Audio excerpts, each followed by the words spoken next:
Donc, c'est une évolution d'intelligence. Mais évidemment, ce n'est pas nécessaire de passer par étapes. Il est possible, nous avons plein d'histoires où, par exemple, un Shudra est allé directement vers l'intelligence cosmique et tout ça. Donc, on n'est pas limité. Ah, il faut passer l'étape 1, 2, 3 et après seulement on peut aller. Non, ce n'est pas comme ça. Ça dépend des désirs que tu as, ça dépend de différentes choses. Mais tout ça pour dire que chaque dimension de la société célèbre l'intelligence d'une certaine manière. Jusqu'à ce que nous célébrions cette intelligence ultime de Paramashiva.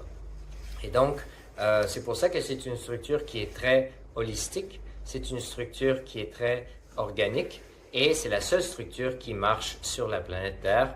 L'être humain, à différentes époques, essaye différentes formes de structures, mais aucune structure n'est capable de gérer et de rester accessible de manière éternelle autre que le Varna Ashrama Dharma. Malheureusement, aujourd'hui, beaucoup d'incompréhension, beaucoup d'abus sur le Varna Ashrama Dharma, beaucoup d'incompréhension, beaucoup d'incompréhension face à ce qu'il sait. Là, on va dire, ah non, mais lui, il abuse de ça, lui, il fait ci, il fait ça. Bon, ça, c'est toutes sortes, on pourra en parler dans différentes vidéos, mais ce n'est pas du tout ça. Le Varna Ashrama Dharma, c'est de regarder la réalité. Toi, tu es où? Et là où tu es, quel est le meilleur écosystème pour que tu puisses t'épanouir, tout simplement.